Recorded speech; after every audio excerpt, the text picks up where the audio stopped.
Hello, hello, hello. Welcome to another episode of GSMC Wrestling Laureate podcast brought to you by the GSMC Sports Network. I'm your host here every Monday through Friday. Eric Rodriguez is talking about the hottest thing in the world, professional wrestling. I hope you guys had a great Tuesday. It is, almost midweek, so we have quite some time to go, but we have awesome wrestling to kind of get us along the way. We got AEW Dynamite tomorrow. Tonight we had NXT. On Thursday, of course, we have Ring of Honor and TNA, and on Friday is WWE SmackDown, which is feel sorry, excuse me. I kind of feel like SmackDown has recently become like growingly like my new like favorite obsession. Right? It's with the bloodline drama and storyline. It needs to go to 3 hours. That's just my opinion. I feel like WWE SmackDown, once when it goes to 3 hours, as soon as you see Netflix go to Raw go to Netflix, I think it's gonna be great for all the talent. It's gonna be great for the WWE, but most importantly, it's gonna be great for obviously the people consuming the product, which is you and me, your favorite wrestling fan. Talking to other wrestling fans, do not be shy and make sure you guys go ahead and tap inside that chat box right there. Can't wait to hear what you guys have to say. Well, guys, thank you so much for tuning in to the GSMC Wrestling Laureate podcast brought to you by the GSMC Sports Network. We have an awesome show for you today, all lined up.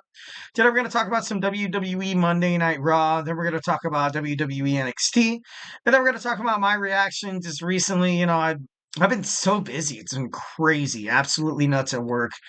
I'm going to give you guys my reaction to the Mr. McMahon docu-series on Netflix. Obviously, all 6 episodes. I thought, overall, I thought it was pretty good. And then we're going to talk about in our fourth segment, it's been recently reported, kind of, the conspiracy theories, the rumors are hot right now in terms of Vince McMahon kind of going off on his own and starting a new wrestling promotion. And, something that I kind of got the vibe watching the Mr. McMahon docuseries on Netflix is that this guy doesn't seem like he's ready to call it quits. It's been reported that Vince McMahon never wanted to leave WWE if it wasn't for this Janelle Grant allegations and this lawsuit and stuff like that. He would still be in WWE, and would it be for the best? Maybe, maybe not.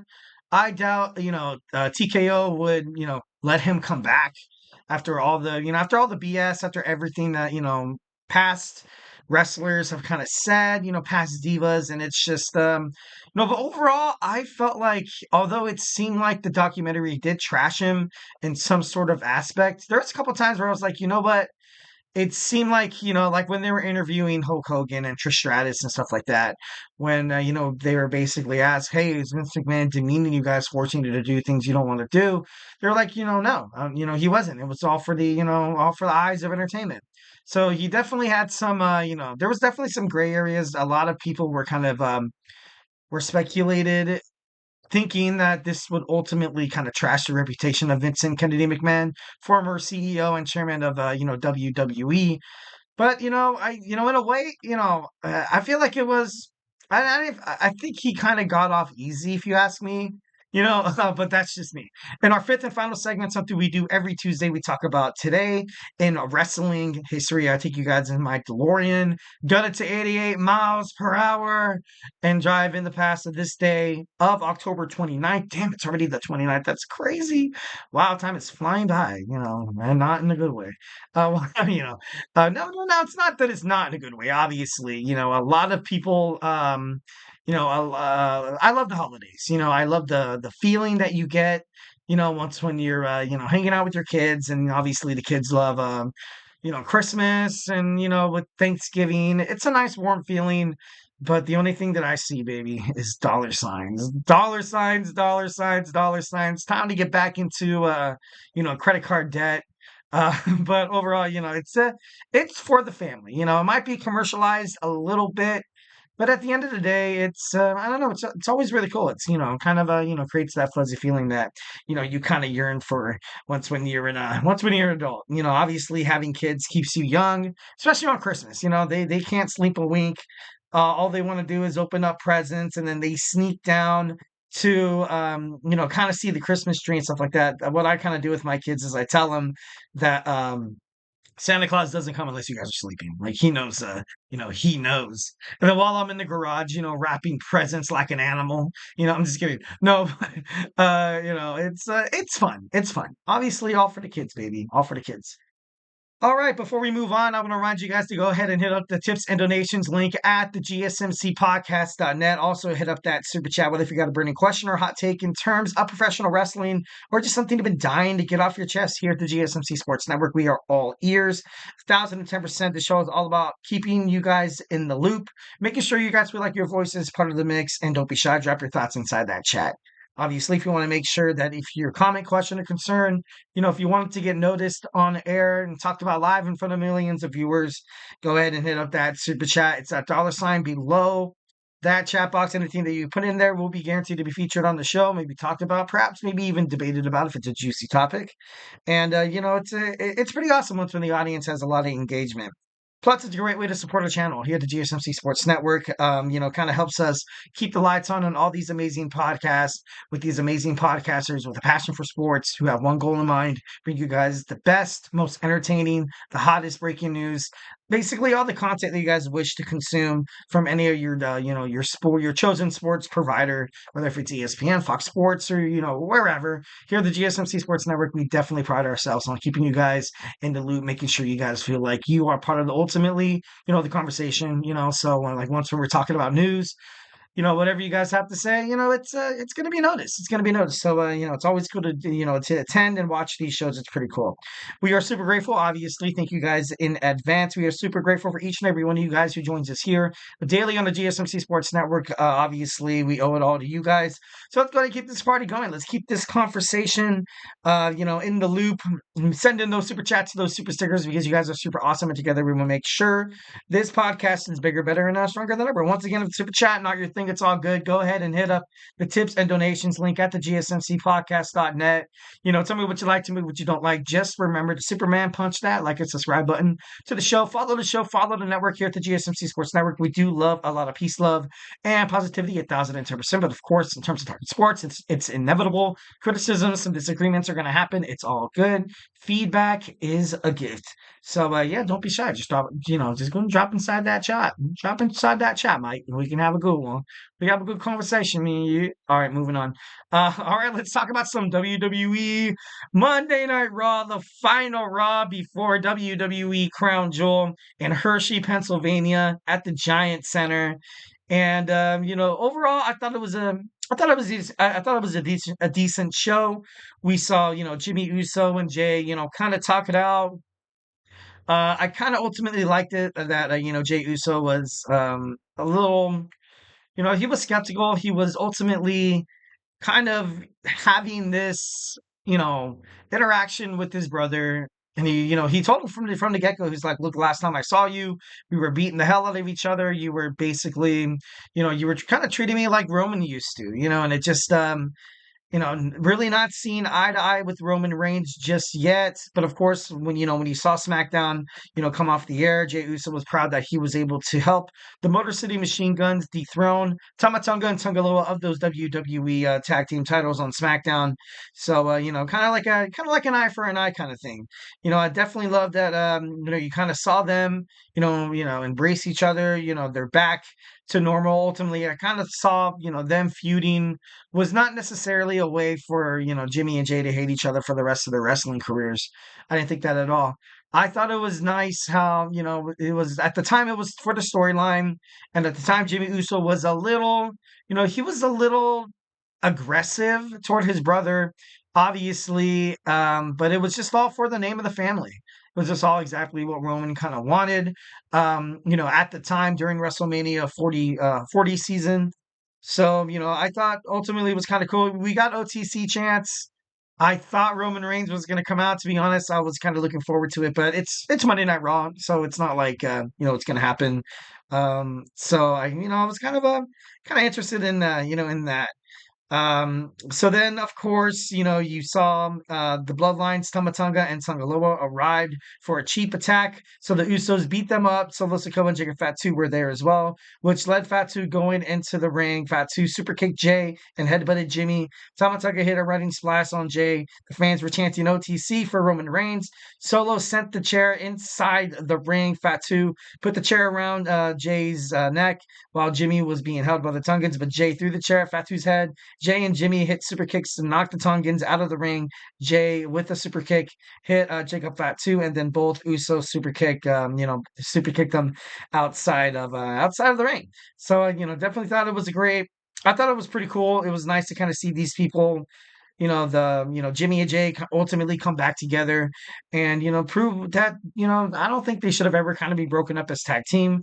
A lot of wrestling promotions kind of have this common misconception thinking that to promote a highly engaging a fan favorite of a tag team, you have to break them up. Or that I don't think that's necessarily, the I don't think that's necessarily the right choice. All right, next we have Ludvig Kaiser taking on Sheamus. Overall, I thought it was a decent match. I wasn't really keen on Sheamus winning with the bro kick. Ludwig Kaiser, he's kind of the young one. He's I feel like he could definitely be in a spot where he possibly could be a WWE United States champion, maybe the Intercontinental champion. He wrestled in that match against LA Knight while they were in, Berlin, Germany for that SmackDown. And it was good. It was good. He was able to kind of ultimately hold his own. It's going to be interesting to kind of find out how this affects the Intercontinental Championship picture with Braun Breaker. But overall, it's a good spot. It's a really good spot. Then we saw Rhea Ripley featured in a video talking about how Raquel Rodriguez deserved the beatings that Ripley gave her. Ripley admitted she made mistakes in the past, but right now it seems like Raquel and Liv want to cry about it. Ripley said she only wants her Women's World Championship back, and you're going to have to kill her to stop it. I thought the promo. I thought the promo was great. I thought this is exactly where you're supposed to have, Rhea Ripley. There's no doubt in my mind that she's going to win the Women's World Heavyweight Championship back. It's just a matter of when. Um, she's the future of women's wrestling. I'm sorry, and and as much as people love Liv Morgan, some people love themselves some Liv Morgan. Obviously, I'm not there just yet, but I can be. I can get there. Like I said before in other podcasts and stuff like that. I like David Liv Morgan. I like her more as a chaser, not a champion. But Rhea Ripley, she's the future, and it's just almost a certainty. That's why I feel like sometimes I'm watching these promos. Sometimes I'm seeing what's happening between Raquel, Liv, Rhea, and I'm like, all right, this is she's gonna win it in the end anyway. So maybe that kind of discourages me to pay too much attention. I'm just kidding. No, ultimately I feel like their promos are, it's pretty good. Although sometimes with Liv Morgan and her laugh, I gotta be honest, it kind of drives me nuts. I'm like, oh my god, like, you know what I mean? I'm just like, I don't know, I don't know. It's just the little wrestling things. All right, next we saw the Usos shown walking in the backstage, and then they saw Sami Zayn. Jey hugged Sami while Jimmy stared at Sami, and which led to Sami saying that he wanted to talk to Jimmy alone. Jey told Jimmy to give them, a minute. Sami wondered if everything was fine now. Jey said he thinks Solo is worse. Zayn said that Reigns is the one that got in Jey's head for years. Kind of basically saying like, hey man, why are you going back to this place where they ultimately they kicked you out, they made an example out of you, and he was the first one out of the family, and then Jey Uso was a little upset, told Sami that he wouldn't understand because he's not family, and and then of course that's kind of how that ended. I'm ultimately against another heel turn for Sami Zayn. I liked him as a heel; he was cool, and then he, and then he was the honorary Oos, and it was great. It was good bookings. I thought it was ultimately well. And now there's speculations that he's going to go to SmackDown to, maybe perhaps join a faction with Kevin Owens. Obviously, they are, best friends. He was the best man at their wedding. It could possibly lead to something like that. It can, imagine a Survivor Series where, Cody Rhodes and Sami Zayn are trying to take down this bloodline that they did them super dirty in the past. And of course, sometimes they might have familiar friends or foes. Like the reason why Kevin Owens turned on Cody Rhodes was because, you don't you don't go back to a place or you don't help out somebody who's done so much bad to you in the past. I know forgiveness is the right thing to do. But in professional wrestling, sometimes holding a grudge is, exactly what happens and creates storylines. So maybe this could happen. Maybe we can see a faction between Kevin Owens and Sami Zayn form. Maybe a couple other superstars, perhaps too. It's possible. But ultimately, I would love to see Sami Zayn back with the original Bloodline. It's just going to be interesting to find out how they tailor made a storyline, kind of bringing that into retrospective. So, I'm all for it. Can't wait to watch the next episode of SmackDown. I feel like I've been talking about it. I feel like the walls are kind of broken down. Raw and SmackDown, NXT, like everything right now is kind of in a mesh, trying to create kind of like a mood heading into this new Netflix, era. But ultimately, it was pretty crazy. Ivy Nile defeated Selena Vega. It was, once again, kind of showing maybe that these people are going to be feuding the LWO, taking on American Made. We heard from Seth Rollins tonight as well, and then of course you saw Bronson Reed come out and do what he does best. But most importantly, it was pretty cool. It was a good match, and then we have our main event where we had the tag team number one contenders match where we saw dun, dun, dun, dun, the Miz. No, it's not that. Sorry, my notes are all kind of. We saw the War Raiders pick up the victory. I thought the New Day were going to kind of be able to, I don't know. I thought it was going to be more of a bigger kind of landscape on watching this tag team unfold. But you kind of have Eric and Ivar, they deserve to be tag team champions. They've been kind of messed around on the main Raw roster and SmackDown for quite some time. But, it seems like, their storyline, it seems like they're like heading into like a baby face. And, of course, now we're going to start having this, Chad Gable costing Rey Mysterio once again. So I think, it's going to be interesting to find out what to do with this, New Day storyline. Once again, then we saw, Dominik Mysterio in that match where he was taking on a former world champion. And, I had high expectations. I had some pretty crazy picks. I was like, okay, maybe The Rock, maybe John Cena, maybe Brock Lesnar. But I was like, the pick that makes the most sense is Damien Priest. And it was Damien Priest. So in a way, I was surprised, not really surprised, but, surprisingly, Dominik Mysterio got he picked up the dub. He picked up the dub. Now he's going to, take on, Gunther. Should be interesting to find out how they ultimately kind of, pair that together. But overall, I liked the episode of Monday Night Raw. Obviously, you got to speed up, running out of time for this segment. I don't want to hold you guys over, too long past 9 o'clock. I apologize always because I just can't seem to shut my mouth talking about professional wrestling. All right, moving on. We have our WWE NXT talk. Obviously, I already know it has aired on the East Coast. But I haven't recorded. I haven't recorded 1,010%. Can't wait to watch it. It's going to be great.